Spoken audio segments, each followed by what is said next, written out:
Hello, welcome back to my channel. അപ്പോൾ എല്ലാവരും സുഖമായിരിക്കുന്നു എന്ന് വിശ്വസിക്കുന്നു. അപ്പോൾ ഇന്നത്തെ രാവിലത്തെ ഒരു ക്ലൈമറ്റാണ് കേട്ടോ ഞാനിപ്പോൾ അങ്ങനെ കാണിച്ചത്. നല്ലൊരു ക്ലൈമറ്റ് ആയിരുന്നു. അപ്പോൾ രാവിലെ തന്നെ വല്യമ്മച്ചിൻ്റെ ഡ്യൂട്ടീസൊക്കെ വല്യമ്മച്ചി അങ്ങ് തുടങ്ങിയിട്ടുണ്ടായിരുന്നു കേട്ടോ. അതും കഴിഞ്ഞ് വല്യമ്മച്ചി കുറച്ച് നേരം കഴിഞ്ഞ് ഓടിവാ എന്ന് പറഞ്ഞപ്പോൾ എന്താണെന്ന് ആലോചിച്ച് ഞങ്ങളിങ്ങനെ തിരിച്ച് വന്ന് നോക്കുമ്പോഴാണ് കേട്ടോ അത് ആ ഒരു സന്തോഷം.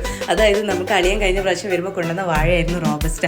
എന്താ കൊലയ്ക്കാത്തതെന്ന് പറഞ്ഞാൽ അതിനെ ഭീഷണിപ്പെടുത്തുന്ന ഒരു സമയം ഉണ്ടായിരുന്നു. അതിൻ്റെ ഭീഷണി ഭയന്നതാ നമുക്ക് കൊലച്ചിട്ടുണ്ട് കേട്ടോ. അപ്പോൾ നമ്മൾ ഭയങ്കര സന്തോഷമായിട്ടുണ്ടായിരുന്നു.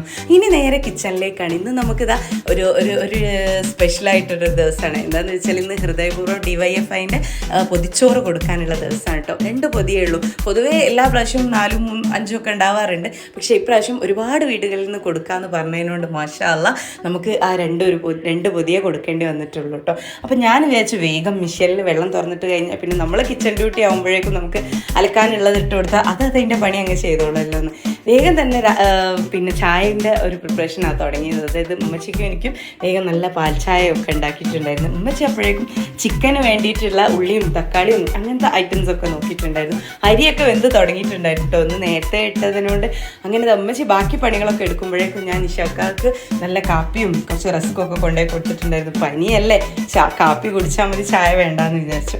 അങ്ങനെ ഞാൻ വന്ന് വേഗം തന്നെ ഉപ്പേരി വെക്കാമെന്ന് വിചാരിച്ചിട്ടുണ്ടായിരുന്നു. കാരണം ഹൈസ് എണീച്ച് കഴിഞ്ഞാൽ പിന്നെ ഇങ്ങനത്തെ പണികളൊക്കെ നടക്കാൻ കുറച്ച് റിസ്ക്കാണ്. അപ്പോൾ ഞാൻ വേഗം വിചാരിച്ചു ഇന്നലെ തന്നെ പയറൊക്കെ അരിഞ്ഞ് ബോക്സിലാക്കി ഫ്രിഡ്ജിൽ വെച്ചതായിരുന്നേ. അപ്പോൾ അതെടുത്ത് വേഗം ഉപ്പേരിയൊക്കെ വെച്ചിട്ടുണ്ടായിരുന്നു. ഇനി ചിക്കൻ്റെ പണികൾ നോക്കാമെന്ന്. അപ്പോൾ ഉമ്മച്ചി ചിക്കനിൽ മസാലയൊക്കെ ഇട്ട് റെഡിയാക്കിയിട്ടാണ് വെച്ചത്. അപ്പോൾ ഞാൻ വിചാരിച്ചു വേഗം അതൊക്കെ വാട്ടിക്കഴിഞ്ഞാൽ അതിൽ മാത്രം ഇടാനുള്ള പണികളുള്ളൂ. അങ്ങനത്തെ പരിപാടികളൊക്കെ ഉമ്മച്ചി തന്നെ ചെയ്ത് വെക്കാറാ ചെയ്യല്.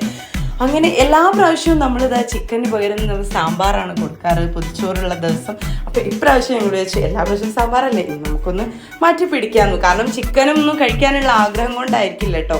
എല്ലാവരും അന്നേരം ഒരു ഭക്ഷണം മാത്രമേ ഈ ഹോസ്പിറ്റലിലൊക്കെ ഉള്ളവർ ചിന്തിക്കാറുള്ളൂ. കാരണം ഉമ്മച്ചിയൊക്കെ പറയും വാപ്പച്ചിൻ്റെ കൂടെ കുറേ പ്രാവശ്യം ഹോസ്പിറ്റലിലൊക്കെ നിന്നതിനോണ്ട് ആ ഒരു സിറ്റുവേഷൻ അറിയുന്നതിനോണ്ട് എപ്പോൾ ഇവർ വന്ന് പൊതിച്ചോറ് പറഞ്ഞാലും നമ്മൾ റെഡി ആയിട്ട് കൊടുക്കാറുണ്ട്. ഒരു തടസ്സവും നമ്മൾ പറയാറില്ല. ഇതിപ്പോൾ കുറഞ്ഞു പോയി എന്നുള്ളത് പൊതുവേ നമുക്ക് കൂടുതലാണ് ഉണ്ടാവാറ്. അങ്ങനത്തെ ചിക്കനിലുള്ള മസാലയൊക്കെ ഇട്ടുവെച്ചിട്ട് അവിടെ റെഡിയാക്കി വെച്ചിട്ടുണ്ട്. കുറച്ച് പൊരിക്കാനും എടുത്ത് വെച്ചിട്ടുണ്ടായിരുന്നു. ഈ ചോറ് വേവുന്ന സമയമാകുമ്പോഴേക്കും ഇങ്ങനത്തെ കാര്യങ്ങളൊക്കെ ചെയ്ത് വെച്ചാൽ ഞാൻ ഗ്യാസിൽ നിന്ന് കറിയും ഉപ്പേരിയും പൊരിക്കലും ഒക്കെ അതങ്ങനെ ചെയ്തോളൂ. അപ്പം ഞാൻ പറഞ്ഞതുമായി തന്നെ എന്താ ഹൈസ ഇന്ന് വേറെ ഏതോ ഒരു മൂഡായിട്ടാണ് എണീറ്റ് വന്നത്.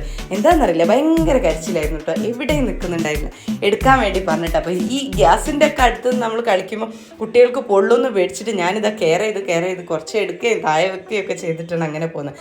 അപ്പോഴേക്കും നമ്മളെ കറിയൊക്കെ അവിടെ റെഡി ആയിട്ടുണ്ട്. ഇനി നമ്മൾ ചോറും കൂടി സെറ്റായി കഴിഞ്ഞാൽ പിന്നെ നമുക്ക് പത്തിരിൻ്റെ പണി നോക്കണം. അപ്പോൾ പിന്നെ ഞാനെന്താക്കി ഉപ്പേരിയും റെഡിയാക്കി, ചിക്കൻ പൊരിച്ചതും റെഡിയാക്കിയിട്ടുണ്ടായിരുന്നു. ഈ കറിയും റെഡിയായി അവിടെ ഒരു ഭാഗത്തേക്ക് മാറ്റി വെച്ച് ഇനി ഉമ്മച്ചിൻ്റെ ഡ്യൂട്ടിയാണ്. അതായത് ചോറൊക്കെ വാർത്ത് വെച്ച് കഴിയണം. കാരണം ഒരുപാടുള്ള ചോറ് വാർക്കാന്നുള്ളത് നമുക്കൊരു ചെറിയൊരു ടെൻഷനുള്ള കാര്യം കേട്ടോ. അതൊക്കെ ഉമ്മച്ചി എന്നെ വൃത്തിയായിട്ട് ചെയ്തു വെക്കും. അങ്ങനെ ഞാൻ ഹൈസ ഭയങ്കരമായിട്ട് ഇങ്ങനെ കരഞ്ഞപ്പോൾ ഉമ്മച്ചി പറഞ്ഞു നീ പൊയ്ക്കോ, ഞാൻ പത്തിരി നോക്കിക്കോളാം എന്ന് പറഞ്ഞിട്ട് ബാക്കി പത്തിരിയൊക്കെ ഉമ്മച്ചിയാണ് കേട്ടോ അങ്ങ് തുടങ്ങിയത്. അപ്പോൾ എന്തായാലും ഇനി വാഴൻ്റെ ഇല വേണമല്ലോ. അപ്പോൾ അത് വെട്ടാൻ വേണ്ടി നേരെ ഞാൻ മേത്തലാണ് പോയത്. മേത്തല പോയി നോക്കുമ്പോൾ പിന്നെ വാഴൻ്റെ ഇലയൊക്കെ കിട്ടിയിട്ടുണ്ടായിരുന്നു. അപ്പോൾ ഇന്ന് ജൂൺ 5 ആയതുകൊണ്ട് പരിസ്ഥിതി ദിനാണല്ലോ. അപ്പോൾ മിഷുപ്പിക്ക് ഒരു തൈ കൊണ്ടുപോകാനുണ്ടായിരുന്നു. പരസ്പരം കുട്ടികൾക്ക് ഷെയർ ചെയ്യാൻ വേണ്ടിയിട്ടായിരുന്നേ. അങ്ങനെ ഞാൻ അതിൽ നോക്കുമ്പോൾ ഒരു സീതപ്പഴത്തിൻ്റെ തൈ ഉണ്ടായിരുന്നു. അപ്പോൾ അത് കിട്ടി. അത് ഞാൻ എടുത്തിട്ടുണ്ടായിരുന്നു. 2 കഷ്ണം ഇലയും വെട്ടി. മിഷുപ്പി നട്ട തൈയാണ് അതിൻ്റെ കുറച്ച് അപ്പുറത്തേക്കായിട്ട് അവിടെ ഉള്ളത്. അത് ഞാനൊന്ന് തൊട്ടിട്ടില്ല, അതിൽ നിന്ന് നനച്ചൊക്കെ കൊടുത്തതാണ്. അങ്ങനെ ഇലയൊക്കെ എടുത്ത് ഇലയൊക്കെ നന്നായിട്ട് വാട്ടി വെച്ചിട്ടുണ്ടായിരുന്നേ. എന്താണെന്ന് വെച്ചാൽ പിന്നെ അവർ വരുമ്പം ഏകദേശം 8:30 ആകുമ്പോഴേക്കും വരുമല്ലോ. അപ്പം പിന്നെ ഒരു വെപ്രാളാവണ്ടെന്ന് വിചാരിച്ചിട്ടുണ്ടായിരുന്നു. അങ്ങനെ ഹൈസ എന്തോ ഒരു ഇതിൽ ഉമ്മച്ചിൻ്റെ അടുത്തേക്ക് പോയപ്പോൾ ബാക്കി പത്തിരി കൂടി ഞാനും കൂടി അങ്ങ് ചുട്ടെടുത്തിട്ടുണ്ടായിരുന്നു. എന്താണെന്ന് വെച്ചാൽ ഇനിയിപ്പോൾ അതിനു വേണ്ടി ഉമ്മച്ചി തിരിച്ച് വരണ്ടേന്ന് വിചാരിച്ചു. ഇനിയിപ്പോൾ നമ്മുടെ മോള് വെള്ളമൊക്കെ ബോട്ടിലാക്കി വെക്കണം. അവളെ പ്ലേറ്റും സ്നാക്സൊക്കെ കൊടുത്തു വെക്കണം എന്ന് വെച്ചാൽ മോൾക്ക് ഇന്ന് പോസ്റ്റർ ഉണ്ടാക്കാനുണ്ടായതുകൊണ്ട് മിഷുപ്പ് ഇന്ന് അതിൻ്റെ പണിയില്ല. അപ്പം ഞാൻ ആ കാര്യങ്ങളൊക്കെ ചെയ്ത് വെച്ച് ഹൈസക്കും വേഗം ഫുഡ് കൊടുത്തിട്ടുണ്ടായിരുന്നേ. എന്താണെന്ന് വെച്ചാൽ ഹൈസ അതങ്ങനെ കഴിക്കില്ല, ഭയങ്കര ബുദ്ധിമുട്ടാണ് ഹൈസക്ക് ഫുഡ് കൊടുക്കുക എന്ന് പറയുന്നത്. അപ്പോഴേക്കും പിന്നെ റൂമൊക്കെ നന്നാക്കി ബെഡ്ഷീറ്റൊക്കെ വിരിച്ച് സെറ്റാക്കി എടുത്തിട്ടുണ്ടായിരുന്നു. ഇനി ഇതൊക്കെ അങ്ങ് ബാഗിലേക്ക് വെക്കണം.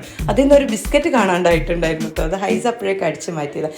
നിഷാക്കാക്ക് വേണ്ടി കഞ്ഞിയും ആക്കി വെച്ചിട്ടുണ്ട്. ഇനിയിപ്പോൾ നമ്മൾക്ക് ഓഫീസിലേക്ക് പോകാലോ എന്നുള്ള ഒരു ധൈര്യത്തിലാണ് കേട്ടോ. ആ ഒരു പരിപാടികളൊക്കെ കഴിഞ്ഞിട്ടുണ്ട്. അപ്പോൾ പിന്നെ ഇനി ക്ലീനിങ് ആണ് വേഗം. നമുക്ക് ചോറും കറിയും ഒക്കെ ആയതുകൊണ്ട് ഇനിയിപ്പോൾ അടുക്കളയിൽ അങ്ങനത്തെ പരിപാടികളൊന്നുമില്ല. അപ്പം ഞാൻ വേഗം എന്താക്കി മൊത്തത്തിലൊന്ന് റൂമൊക്കെ ഒന്ന് അടിച്ചു വാരി വൃത്തിയാക്കി ഒന്ന് തുടച്ചിട്ട് ഇനി അവർ വരുമ്പോഴേക്കും നമുക്ക് ഈ ചോറൊന്ന് പൊതിയാനുള്ള ആ ഒരു ടൈം ആയിട്ടുണ്ട്. അപ്പം ഞങ്ങൾ അവർ വാസുവേട്ടൻ വരുന്നുണ്ടെന്ന് പറഞ്ഞപ്പോൾ തന്നെ ഞങ്ങൾ വേഗം ഇലയൊക്കെ വെച്ച് റെഡിയാക്കി. പക്ഷേ ഈ ചോറ് ഇതിലേക്ക് ഈ സാധനങ്ങളൊക്കെ അതിൽ വെക്കാന്നല്ലാതെ പൊതിയാൻ എനിക്ക് അങ്ങനെ അറിയുന്നില്ല. അപ്പോൾ വാപ്പച്ചിക്കും അറിയാം, നിഷാക്കാവും ഒക്കെ നന്നായിട്ട് അറിയാം, കാരണം അതിനൊരു വൃത്തി ഉണ്ടല്ലോ. അപ്പോൾ ഞാൻ പറഞ്ഞു എനിക്ക് എന്തായാലും പൊതിയാനറിയില്ല. അങ്ങനെ ഞാൻ നിഷാക്കാനെ വിളിച്ചിട്ടുണ്ടായിരുന്നത്. അപ്പോൾ അതിൻ്റെ നീറ്റിൽ നമ്മൾ എന്ത് സാധനം കൊടുക്കുകയാണെങ്കിലും അതിൻ്റെ ഒരു നീറ്റ്നെസ് കീപ്പ് ചെയ്യണമല്ലോ എന്ന് വിചാരിച്ചിട്ട് ഞാൻ അവരെ വിളിച്ചുകൊണ്ടെന്ന് നിഷാക്കാണ് ഇത് രണ്ടും പൊതിഞ്ഞു കിട്ടോ. 2 ആയാലും 3 ആയാലും കൊടുക്കുന്നതിനൊരു വൃത്തി വേണ്ടെന്ന് വിചാരിച്ചിട്ട് നല്ല ഭംഗിക്ക്. ഹൈസ് അപ്പോഴേക്കും അതിൻ്റെ ഉള്ളിൽ കൂടെ ചാടുള്ള എന്തൊക്കെയോ ചെയ്യുന്നുണ്ടായിരുന്നു. അങ്ങനെ അമ്മച്ചും വലിയമ്മച്ചും ഒക്കെ റെഡിയാക്കി. കാരണം ഇപ്രാവശ്യം കുറച്ച് ചോറ് കുറയ്ക്കണം എന്ന് പറഞ്ഞിട്ടുണ്ടായിരുന്നു, വേസ്റ്റ് ആക്കാൻ വേണ്ടി ആക്കരുതെന്ന്. അതാണ് ഉമ്മച്ചി ഇവിടെ വന്ന് പറയുന്നത്, അത്ര മതി എന്നാണ് പറഞ്ഞത്. അങ്ങനെ 2 പൊതിയും റെഡിയായി. കറിയൊക്കെ നമ്മൾ അവർ തന്ന കവറിലേക്ക് ആക്കി മാറ്റിയിട്ടുണ്ട് കേട്ടോ. വിഷുപ്പി അപ്പോഴേക്കും കുളിച്ച് റെഡിയായി. ഇനി ബ്രേക്ക്ഫാസ്റ്റിൻ്റെ ടൈമാണ്. അപ്പോഴേക്കും നമ്മുടെ DYFIൻ്റെ നല്ല ചുണക്കുട്ടികൾ കുറച്ച് ആൾക്കാരുണ്ട് കേട്ടോ, കുറച്ച് കുട്ടികൾ. അവർ വന്ന് നമ്മളോട് ഫുഡ് വാങ്ങാൻ വേണ്ടിയിട്ട് വന്നിട്ടുണ്ടായിരുന്നു. അപ്പോൾ ഞാനത് രണ്ടും നിഷാക്ക അതിലേക്ക് വെച്ച് കൊടുത്തിട്ടുണ്ടായിരുന്നു. പക്ഷെ കുറവാണെന്ന് നമ്മൾ തന്നെ അങ്ങോട്ട് പറഞ്ഞത്. അപ്പോൾ ഒരുപാട് വീടുകളുണ്ടായതുകൊണ്ട് അത്ര മതിയെന്ന് അവരും പറഞ്ഞിട്ടുണ്ടായിരുന്നു. അങ്ങനെ മിഷൂപ്പിൻ്റെ ബ്രേക്ക്ഫാസ്റ്റൊക്കെ കൊടുത്ത് ഇനി ഹെയറൊക്കെ സെറ്റ് ചെയ്തിട്ട് ഇനി മിഷൂപ്പിക്ക് സ്കൂളിൽ പോകാനുള്ള ടൈമാണ് കേട്ടോ. പോസ്റ്ററൊക്കെ റെഡിയാക്കി വെച്ചിട്ടുണ്ട്. അങ്ങനെ നമ്മളെ മറ്റേ കുട്ടീസും വന്ന് വെയിറ്റ് ചെയ്ത് നിൽക്കുന്നുണ്ട്. എല്ലാവരുടെ കയ്യിൽ ഓരോ തൈകളുണ്ട് കേട്ടോ. അപ്പോൾ ഇതൊക്കെ ആയിട്ട് ഇനി നേരെ സ്കൂളിലേക്ക്. അപ്പോൾ ഇന്നത്തെ വിശേഷം ഇത്രയേ ഉള്ളൂ. പുതിയൊരു വീഡിയോ ആയിട്ട് പിന്നെ കാണാം.